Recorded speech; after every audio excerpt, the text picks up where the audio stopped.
Hi, welcome to the Pole Shift News. Guys, it's the final day of the annual fundraiser and we're celebrating today 12 months of recording the magnetic North Pole position. We started just a little bit before the 15th on a little test run, as you can see on the chart here. If you go onto the Pole Shift News website and go onto the TriMag data, you'll see when we started.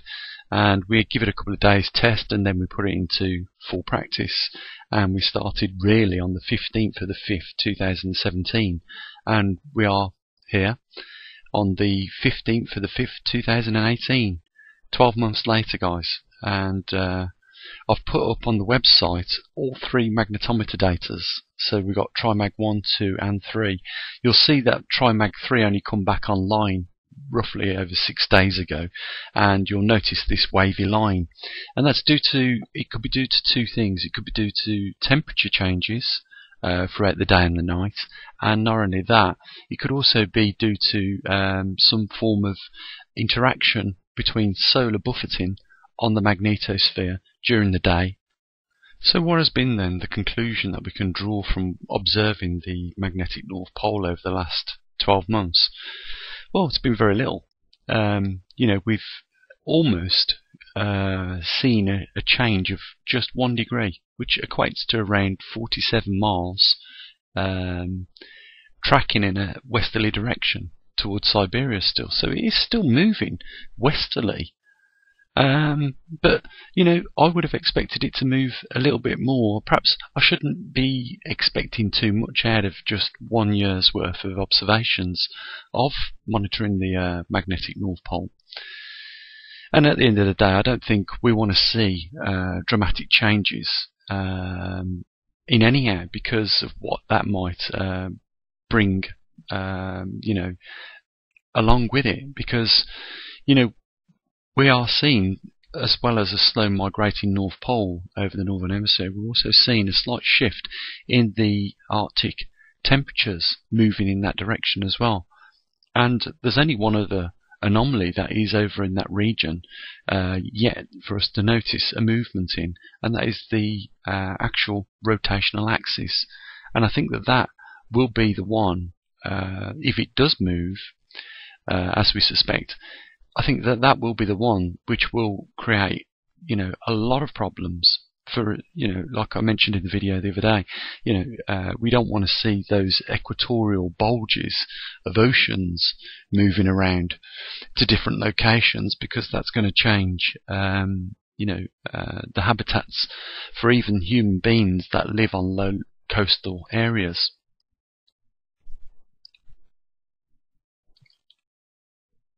I've also added the last month's worth of magnetosphere data, and you can see again it's like the month before that. There's a fluctuation of around 2 microteslas.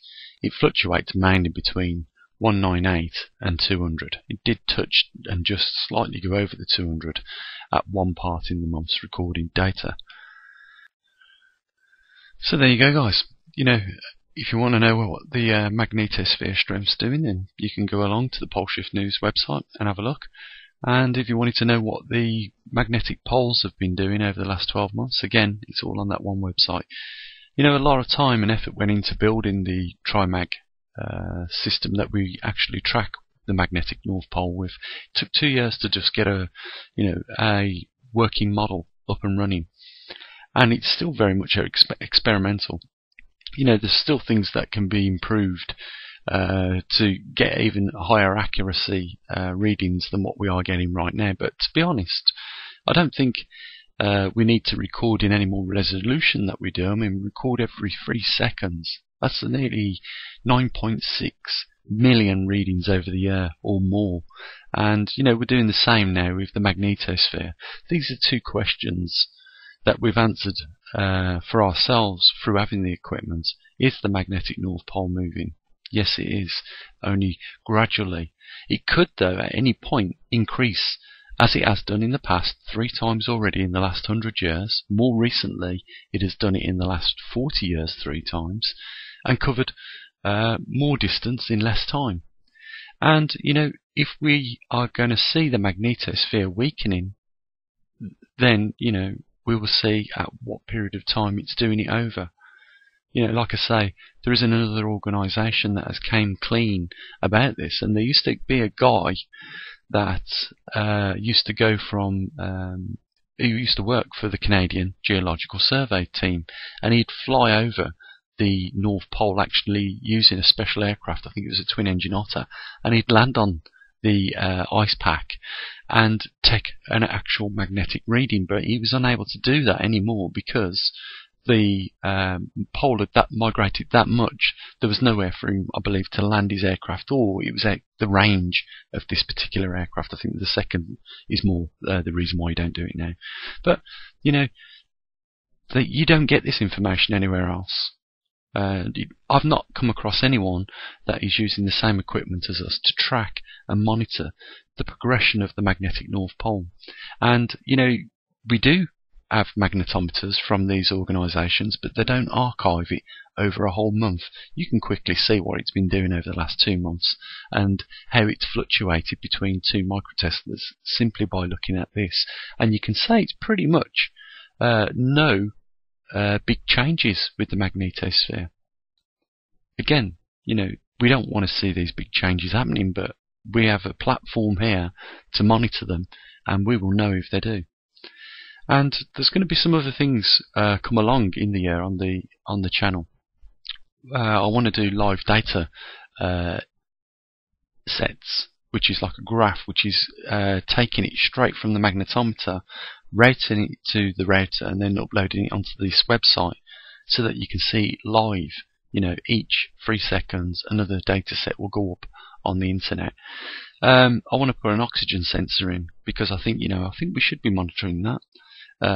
We are using a hell of a lot of oxygen, and it'd be a surprise to me if we hadn't affected the oxygen reservoir in our atmosphere at the moment. And we'll see what else we can add to this observatory. I was thinking about recording solar luminescency, which is the amount of solar radiation that we receive. If the magnetosphere is weakening, then I would presume we're going to get more solar radiation in. So if we see the magnetometer that records the magnetosphere strength dropping, we should see an increase in solar radiation over a given time period. So all these things can be used along with each other, and we should also, I think, at some point in the future, be looking at to why we are seeing these fluctuations and try and pinpoint them more accurately as to what is the cause in the fluctuations that we see. I mean, is there something that, like a solar storm, affecting the magnetosphere, and does it strengthen when we have that, or does it weaken when we have that? I think we should be looking at cross-examining, different data sets so that we can work out what is actually going on with our magnetosphere over a given time period. So, guys, it's been 12 months, and I'm hoping that we'll have more than several people make a contribution to this observatory and keep it going. £250, £260 isn't a lot of money, and it'd be great if we could push it up a little bit more than that at least. Today is the end of the anniversary of the first year's recording of the magnetic data, and if you want to support what we do on this channel, and it is, I've got to say this, guys, it is like any other channel on YouTube. No one else is recording the data and putting it up on the website for public to view freely. This is something that you can't get anywhere else. And there's also on the website a lot of other data that's regularly updated more than once a day, covering weather maps, solar radiation, precipitation. We got sea ice extent and concentration.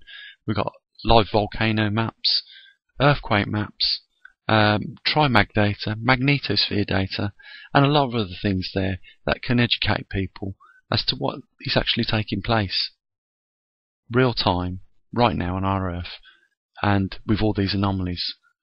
So, all I can say is, the link is down there, guys, if you want to support it. I think if you're like me, you'll think it's a good cause. So I'll leave it here, guys. Enjoy the rest of your week, and I'll say what I usually do. Bye for now.